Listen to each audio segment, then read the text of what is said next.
স্ত্রীকে খুন, তাও আবার হুমকি দিয়ে। হুগলির দাঁতপুরে রাস্তায় স্ত্রীকে পিটিয়ে খুন। স্ত্রীকে ফোনে খুনের হুমকি দেয় রজব আলী। বরের হুমকিতে বাড়ি ছাড়েন মঞ্জুরা খাতুন। মাঝ রাস্তায় স্ত্রীকে বেধড়ক লাঠিপেটা। আগেও রজবের বিরুদ্ধে তাকে মারধরের অভিযোগ ওঠে। পলাতক রজবের খোঁজে তল্লাশি পুলিশের।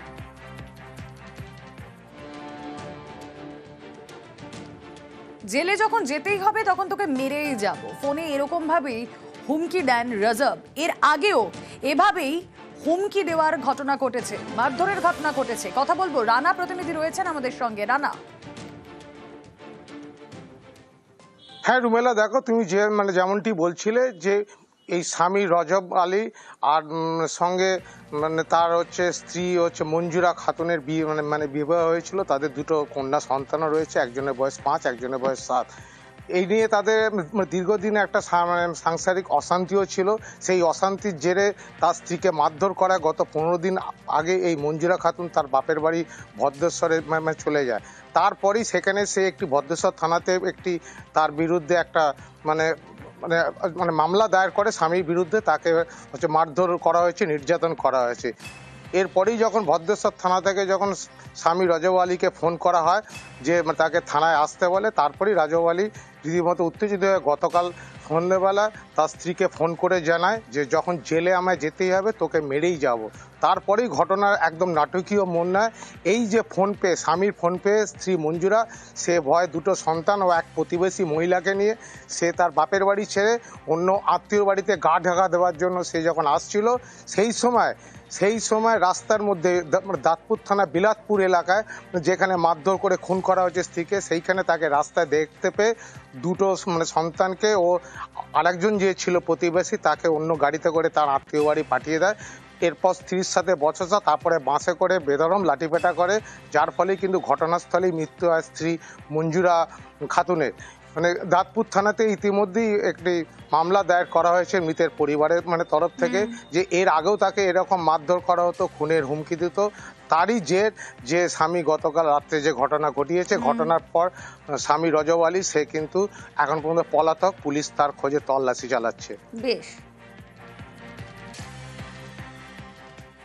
কয়েকদিন আগে ওর নামে একটা 498 কেস করা হয়েছে। বোনকে অত্যাচার করতো, মারধর করতো। রাত্রির 11টার সময় বোনকে ফোন করে বলে আমাকে যখন তো জেল খাটতে হবে তোকে আমি মেরেই জেল খাটবো বলে ফোনটা কেটে দেয়। তখন আমার বোন আমার মাকে ফোন করে বলে মা এই ব্যাপার।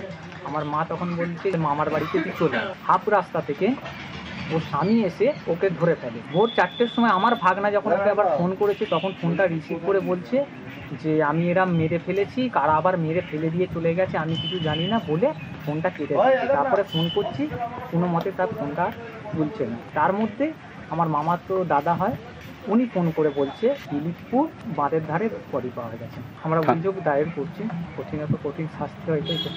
কাকদ্বীপের এই ছবিটা তো দেখলেন, এবার হাওড়ার ছবি দেখাবো। নয়াঞ্জলি, তার পাশে জমি, আর সেখানে যাতায়াতের রাস্তা নেই। তাই কি হয়েছে জানেন? বালি মাটি ফেলে নয়াঞ্জলি একেবারে ভরাট। আর এর জেরেই হাওড়ার জগৎবল্লভপুরে নিকাশি ব্যবস্থা একেবারে দফা রফা। জমা জলে দুর্ভোগের এক শেষ। স্থানীয় বিধায়কের নির্দেশে নয়াঞ্জলিকে আগের অবস্থায় ফেরানোর কাজও শুরু হয়েছে।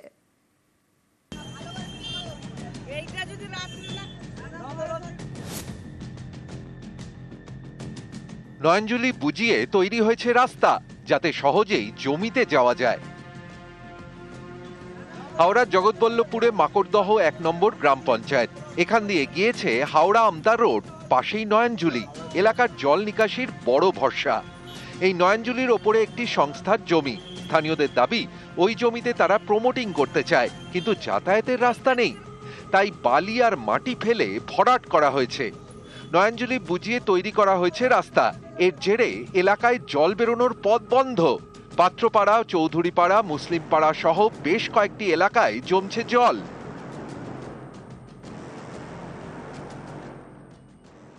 রাতারাতি এরকম হয়ে করে দিচ্ছে, আমরা জলে ভাসছি। যাদের জায়গা আছে, আলাদা বিল্ডিং এরই মনে হয় কারো কেউ হবে, যাদের জায়গা আছে তারাই ভর্তি করছে সব। আমরা এখন চাইছি যেন জল না ঢোকে। খাল নয়াঞ্জলি সেইটা ভরাট করে দিয়ে একটা রাস্তা বানানো হয়েছে। এর ফলে পুরো মাকড়দা মুসলিম পাড়ার 210 নম্বর পার্ট 211 নম্বর পার্ট জলমগ্ন হয়ে পড়েছে। প্রশাসনের কাছে দাবি করছি কড়া হাতে ব্যবস্থা নিতে হবে। নয়নজুলি ভরাট করা হয়েছে, অভিযোগ পেয়ে পদক্ষেপের নির্দেশ দেন জগৎবল্লভপুরের তৃণমূল বিধায়ক। এরপরই নয়নজুলিকে আগের অবস্থায় ফেরানোর কাজ শুরু হয়। আমি প্রধানকে বললাম জেসিবি নিয়েছে মাটিটা তুলে দাও, আইসিকে ইনফর্ম করলাম, ভিডিওকে বললাম, ওই জন্য মাটিটাকে তোলা হচ্ছে। আমরা এই পুরো নয়নজুলিটা কাটাবো যাতে আর এই যে মুসলিমপাড়া থেকে এই চৌধুরীপাড়া থেকে এই যে 5-6টা বুথে যে জলটা জমে সেই জলটা জমা আমরা যদি কোনো মাঝখানে অবস্ট্রাকশন হয় সেটাকে ভেঙে দিয়ে আমরা জল নিকাশি ব্যবস্থাটাকে। হাওড়া থেকে ক্যামেরায় রাজু ভুইয়ার সঙ্গে দেবাশিস চক্রবর্তী, নিউজ 18 বাংলা। নামখানায় ধস আর সেই জায়গায় বাঁধ মেরামতিতে হাত লাগালেন গ্রামবাসীরাই। সপ্তমুখী নদীর বাঁধ ধসে রীতিমতো আতঙ্কের পরিস্থিতি তৈরি হয়।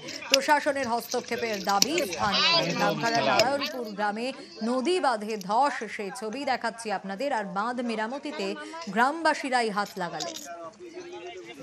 বর্তমানে পরিস্থিতির উপরে পুরোটাই নষ্ট হয়ে গেছে, নষ্ট হয়ে জল ঝাঁপাচ্ছে। আমাদের বর্ষার সময়ে বন্যার হওয়ার আশঙ্কা অবস্থা। আমরা সবাই এসে কম বেশি হাতাহাতি লেগে গ্রামবাসী সহযোগিতা আমরা বাঁধটাকে কোনো রকম হালকা করে মেরামতি করেছি। রাত্রে হয়তো জল ঢুকতে পারে। আমাদের চাষবাস, কৃষি, ঘর বাড়ি কিছুই থাকবে না।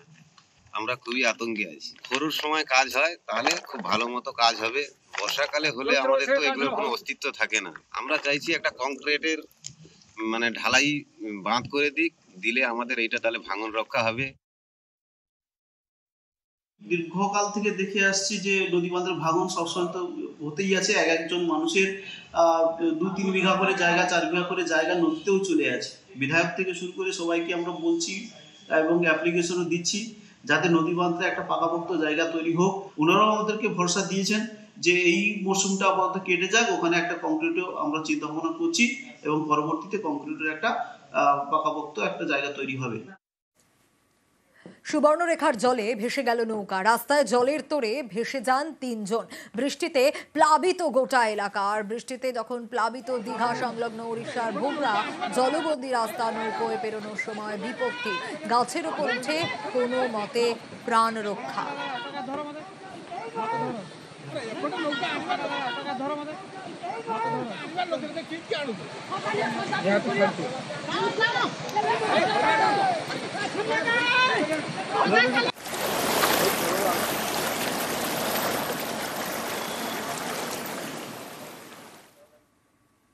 ঝালদায় ব্রিজ ধসে বিচ্ছিন্ন হয়ে যায় 20টি গ্রাম। গ্রামের সঙ্গে গ্রামের যোগাযোগ ব্যবস্থা বিচ্ছিন্ন হয়ে যায়। আর এই সেতু বিপর্যয়ের 24 ঘন্টার মধ্যে মেরামতি, কারণ এই সেতু বিপর্যয়ের জন্যই যোগাযোগ বিচ্ছিন্ন হয়েছিল ঝাড়খণ্ডের আর ঝালদা। খবর পেয়ে ঘটনাস্থলে বিধায়ক সুশান্ত মাহাতো পারাপার করতে অস্থায়ী রাস্তা তৈরির কাজ শুরু।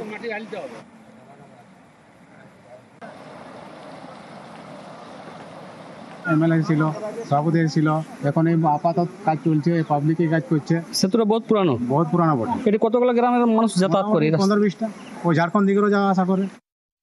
কয়েকদিন ধরে যে বৃষ্টি চলছে এবং এই বৃষ্টির ফলে আমাদের যে পাটু গ্রাম এবং এদিকে গড়িয়া, যে তার মাঝে যে পাটু ব্রিজ, এই ব্রিজটা ক্ষতিগ্রস্ত হয়ে দুদিক থেকে বিচ্ছিন্ন এবং যোগাযোগ ব্যবস্থা একেবারেই বিচ্ছিন্ন হয়ে গেছে। এবং আজ থেকেই দেখতে পাচ্ছেন যে কাজ শুরু হয়ে গেছে। এখন সাময়িকভাবে যাতে যোগাযোগ যে বিচ্ছিন্ন হয়েছে সেটা মানুষ যাতে পারাপার করতে পারে, এমার্জেন্সি গাড়ি ঘোড়া পেরোতে পারে, সেই ব্যবস্থা হচ্ছে। এবং পার্মানেন্টভাবে তা দূর করার জন্য ইতিমধ্যেই সেচ দপ্তর উদ্যোগ নিয়েছে।